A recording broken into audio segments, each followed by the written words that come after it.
እኔ አዱኛ ዋቆ የቀነኒ አዱኛ አባት የልጄን ደም እንድታወጡልኝ የኢትዮጵያን ሕዝብ በአገር ውስጥም በውጭም ያላችሁትን እየጠየቅኩኝ እስካሁን ከጎኔ ለቆማችሁ ሁሉ ከፍ ያለ ምስጋናን እያቀረብኩ የአርቲስት አንዱዓለም ጎሳ ጉዳይ ከሰሞኑ ማህበራዊ ሚዲያ ላይ ዳግም መነጋገሪያ ሆኗል። አባገዳዎች ስራውን እንዲሰራ መርቀው ሸኝተውታል ቢባልም እውነቱ ግን ሌላ ነው እየተባለ ነው።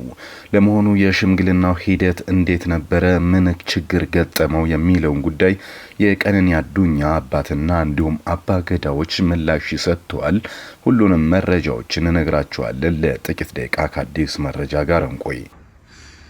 አንዳንዶች በሁለቱም ሳይድ በሶሻል ሚዲያ ላይ የማይሆን ቅስቀሳና የልጄን ደም ለመደበቅ የሚሯሯጡትን ከኔ ላይ እንድትቆሙ በእግዚአብሔር ዘንድ ጠይቃቸዋለሁ። የቀነኒ አዱኛ ሞትን ተከትሎ በአባገዳዎችና በሀገር ሽማግሌዎች እርቅ ከተጀመረ ውሎ አድሯል። ይህም ላለፉት 3 ወራት ውጤት አለማምጣቱ በርካቶችን ያሳዘነ ጉዳይ ሆኗል። በአርቲስት ቀነኒ ግድያ ተጠርጥሮ በቁጥጥር ስር ውሎ የነበረው አንዱዓለም ጎሳ ከተፈታ እንግዲህ 3ኛ ወሩን እየያዘ ነው። ጥቅምት ነበር የተፈታው። አንዱዓለም በዛ ወቅት ከስር ሲፈታ 3 ወራት ሆኖታል። ሙዚቀኛው ከስር የተፈታው በዋስ ነው። 50 ሺህ ብር ለማስያዣ ዋስትና መልእክት ማቅረቡን አቃቢ ሕግ ያወጣው መረጃ ያሳያል። በዋስ ለምን ተፈታ ለሚለው ምላሽ ደግሞ በተሰጠው ጊዜ ክስ መመስረት አልተቻለም ብሏል የአንዱዓለም ጠበቃ። የቀነኒ ቤተሰቦች ደግሞ አንዱዓለም በዋስ መለቀቁ አላስደሰታቸውም። በልጃችን ሞት ጉዳይ ዋነኛው ተጠርጣሪ እሱ ነው፣ ከሱ ሌላ የምንጠረጥረው ሰው የለም ብለዋል። የቀነኒ አባት አዱኛ ዋቆ ይባላሉ። እርሳቸው የልጃችንን ፍትህ አላገኘንም፣ እውነታው አልወጣም፣ እኛም እንደ ወላጅ የሆነው ምንድነው የሚለውን አላወቅንም።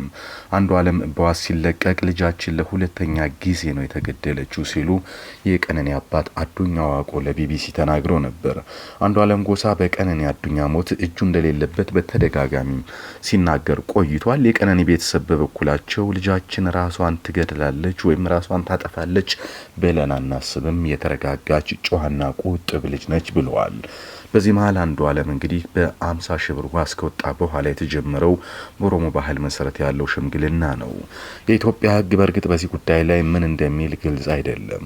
አባገዳዎችና የሀገር ሽማግሌዎች ግን በሁለቱ ቤተሰቦች መካከል ያለውን ጉዳይ በሽምግልና ለመፍታት ሙከራ ከጀመሩ ከራርመዋል። የቱለማ አባገዳ ጎበና ሆላ ይህን ጉዳይ ከያዙ ሰዎች መካከል አንዱ ናቸው። እርሳቸው ይህ ጉዳይ ለ3 ወራት ሲታይ ነበር ብለዋል። ይህም በባህላዊ ጥላ ስር ሲታይ ቆይቷል፣ ወይም ደግሞ በኦሮሞ ባህል መሰረት በጋዲሳ ስር ሲታይ ነበረ። ይህ ጉዳይ እንግዲህ በኦሮሞ ገዳ ስርዓት እንዲታይ እንዲፈቀድልን ጠይቀን ነበር ብለዋል። ሁለቱም ወገኖች በኦዳ ቡልቱምና በቱለማ ገዳ ስርዓት እንዲታይ ፈቃደኛ ሆነው አባገዳዎች ሲመለከቱት ቆይተዋል። የቀነኒ ቤተሰቦችንና የአንዱዓለም ጎሳን እርቅ ማለት ነው። ለዚህ ጉዳይ አባገዳዎች 3 ጊዜ ለሽምግልና መቀመጣቸውም ተሰምቷል። በእነዚህ ስብሰባዎች ላይ ወደ መጨረሻ የሚያደርሱ ዋና ዋና እውነታዎች ተለይተው ነበር ብለዋል። 4ኛው ቀጠሮ ላይም ተቀምጠዋል። ግን 4ኛ ቀጠሮ ችግር ገጠመው ይላሉ አባገዳው። በርካቶች በዚህ በ4ኛው ቀጠሮ ላይ ምንድነው የገጠመው ችግር፣ የሽምግልና ጉዳይ ምን እክል አጋጠመው ለሚለው ሀሳብ አስተያየታቸውን ሲሰጡ ነበር። አባገዳ ጉዳዩ ግን የሟች ቀነኒ አባት አቶ አዱኛ ዋቆ ጋዲሳውን ወይም ጉዳዩን ጥለውብን ሳይመጡ ቀሩ ይላል። ይህንን የሆነው እንግዲህ ባለፈው ጥቅምት ወር ነው። የሟች አባት የሽምግልና ሂደቱን የተውበት ምክንያት 2 ጊዜ ተቀምጠዋል። ከዛ በኋላ ግን 2 ጊዜ እሳቸው ወይም ደግሞ የቀነኒ አባት ባይገኙም ሽማግሌዎቹ ግን ተቀምጠው ውይይት አድርገዋል። ከዛም እንግዲህ የቀነኒ አባት ጥሪ ቢደረግላቸውም አልቀረቡም። ለ3ኛ ጊዜ እንግዲህ ወደ ጭሮ ወይም በቀድሞ ስሟ አሰበ ተፈሪ ላይ እንዲገኙ ተነግሯቸው ነበር ተብሏል። ነገር ግን ወደዛ ለመሄድ ፍቃደኛ ለመሆናቸው ተሰምቷል። ቢቢሲ አቶ አዱኛ ለምን ቀሩ የሚል ጉዳይ አንስቶላቸው ነበር። እሳቸው በሂደቱ ላይ ጥርጣሬ እንዳላቸው መናገራቸውን የተናገሩት የልጃቸው እውነት ይወጣል ብለው ስላላሰቡ ቀርተዋል። በዚህ ሂደት ጉዳዩን ማዳፈንና እንዲሁ እርቅ መፈጸም እንጂ ወደ እውነት የሚያደርስና የልጅን ደም የሚያጠራ ሂደት አይደለም ብለው ትተውታል። ሽማግሌዎቹም ወደ ጭሮ ይመላለሱ ነበር። እኛ እንደ ቤተሰብ ይህን አናውቅም ነበር። እኛን እምቢ ካሉ ዘመዶቻችንን እናመጣለን እያሉ ሲያወሩ ሰምቻለሁ በማለት በሽምግልና ሂደቱ ላይ ቅሬታ እንዳላቸው የሟች አባት ገልጸዋል። እንግዲህ ማክሰኞ ዕለት የነበረው ቀጠሮም እንደማያውቁና እንዳልሄዱ ተናግረዋል። የማክሰኞ ዕለቱ ቀጠሮ አንዱዓለም ጎሳ እንግዲህ የተመርቆ ስራውን እንዲጀምር ወደ ሙዚቃ ስራውና ህይወቱ እንዲመለስ በአባገዳዎች ተመርቆን ምርቃትና ቡራኬ ተሰጠው የሚል ነበር። ይህንን እንግዲህ የቀነኒ አባት እኛም እንደማንኛውም ሰው ማህበራዊ ሚዲያ ላይ ነው ያየነው ብለዋል። እኛ አልሄድንም፣ የደም ካሳ ተቀበሉ ብለውናል። በእርግጥ ይላሉ፣ ግን ምን አይነት ጉማ ወይም ምን አይነት ካሳ ነው የምንወስደው?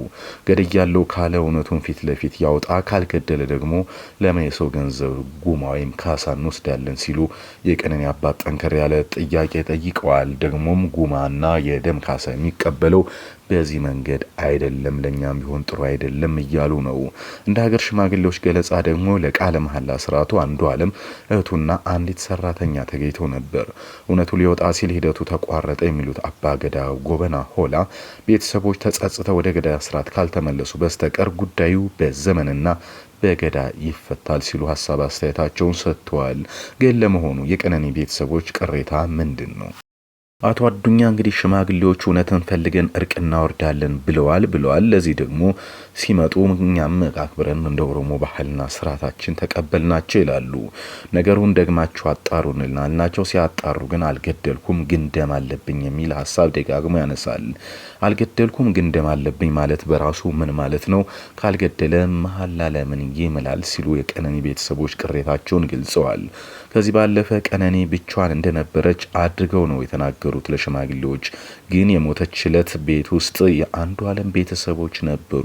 እሱም ብቻ ተጠርጣሪ አድርጎ መያዝ በራሱ ችግር ነው በማለት ሂደቱን ተችተዋል። ከዚህ ባለፈ ፊቷ እስኪቀላ ድረስና እስኪደማ እስኪያብጥ ድረስ ማን ነው የደበደባት የሚል ጠንካራ ጥያቄ አንስተዋል። ማን ነበር ጥይት የተኮሰባት ሲሉም ገልጸዋል። ይህን ሳይለይ መሐላ መግባት አያስፈልግም ይላሉ አቶ አዱኛ።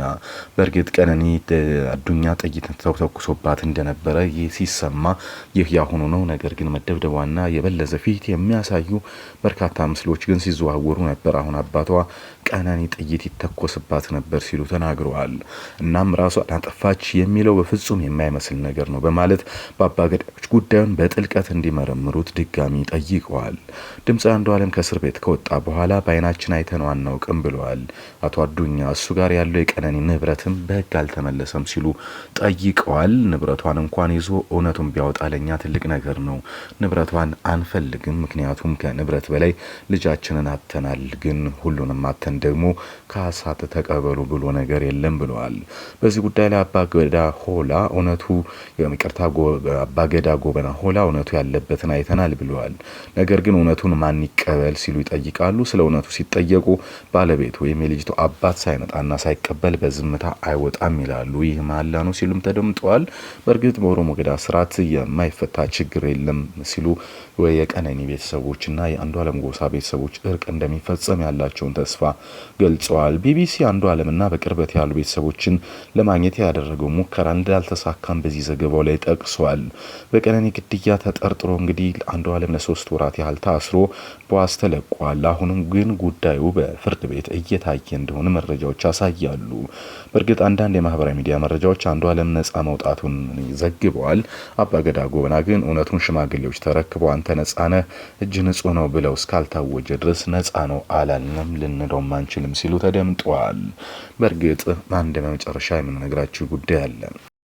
እንግዲህ ቀነኒ አዱኛ በምዕራብ ሐረርጌ ዞን ዳሮ ላቦ ወረዳ በሚጨታ ከተማ ነበር የተወለደችው። ከልጅነቷ ጀምሮ እጅግ ጎበዝ ተማሪ ከነበሩ ሰዎች ውስጥ አንዷ ነች። በ2011 ዓ.ም ከአርባ ምንጭ ዩኒቨርሲቲ ተመርቃለች። ከአርባ ምንጭ በሃይድሮሊክና ዋተር ኢንጂነሪንግ መመረቋን ከዛ በኋላም በኦሮሚያ ክልል ውሃና ኤነርጂ ቢሮ የተወሰነ ወራትና ዓመታትን መስራቷን መረጃዎች ያሳያሉ። ከዛም በሞዴሊንግ በማስታወቂያና በመዝናኛ ስራዎቿም የምትታወቅ ነች። ሞዴል እንዲሁም የማስታወቂያ ባለሙያ ነች። ቀነኒ አዱኛ ህይወቱ ያለፈው መጋቢት 1 2017 ዓ.ም ነበር። በዚህም ሌሊት 10 ሰዓት አካባቢ ከእጮኛዋ ጋር ከሚኖሩበት ውዳሴ ከተሰኘው ህንጻ 5ኛ ፎቅ በረንዳ ላይ ነበር የወደቀችው። እስካሁን በግልጽ ምክንያቱ ባልታወቀ ሁኔታ መውደቋ ለልፈቷ ምክንያት መሆኑን ፖሊስ አመልክቷል። ይሁንና እስካሁን ድረስ በርካታ ቅሬታዎችና ጭቅጭቆች እንዲሁም ንትርኮች እየተነሱ ቀጥለዋል። ከዛ በኋላ እንግዲህ ከወደቀች በኋላ ወደ ሆስፒታል በፍጥነት ተወስዳ ነበረ። የፖሊስ ምርመራም እንግዲህ ወድቃ ከፎቅ ላይ መሞቷን እንጂ ማን እንደገደላት ወይም ሰው እንደገደላት ወይም በሰው እጅ እንደተገፈተረች የሚያሳይ ምንም አይነት ተጨባጭ መረጃ አልተገኘም። ከዛ በኋላ ግን እቺ ወጣት ተስፈኛና ብዙ ደረጃ መድረስ ህልም የነበራት ቀነኒ አዱኛ የህይወቷን ማለፍ ተከትሎ በማህበራዊ ሚዲያ እጅግ ሰፊ ዘመቻ መካሄዱን ተከትሎ ወዲያውኑ ነበር አንዱዓለም ጎሳ በቁጥጥር ስር የዋለው። እና እቺ በክፍለ ሀገር ተወልዳ ትልቅ ደረጃ ለመድረስ ደፋ ቀና ትል የነበረ ወጣት በስላሴ ካቴድራል እጅግ በርካታ ሰው በተገኘበት ስርዓተ ቀብሯ ተፈጽመዋል። በወቅቱ አባቷ አዱኛ ዋቆ ምን ትፈልጋላችሁ ተብለው ሲጠየቁ ልጃችንን ያጣን ሰዎች ነን፣ ምንም አንፈልግም፣ ግን ደምና እውነት እንዲወጣ እንፈልጋለን ብለው ነበረ። በእርግጥ በዛ አንድ ወሳኝ ነገር ተናግረው ነበር። የልጄ ቀነኒ ደም እንደ ሃጫሉ ሁንዴሳ ደም እንዲሁ በከንቱ እንዳይቀር እንፈልጋለን የሚል ጥያቄ አንስተው ነበር። አሁን የቀነኒ ካለፈች ወራት እየተቆጠሩ ነው። ይሁንና ግን ፍትህ የት ነው ያለው የሚለው ማንም እየመለሰ አይደለም። ምናልባት ጊዜ ወደፊት እውነቱን ያወጣ ይሆናል። አዲስ መረጃ ጉዳዩን ተከታትሎ ወደ እናንተ የሚያደርስ ይሆናል። ያውና በቃው። መልካም ጊዜ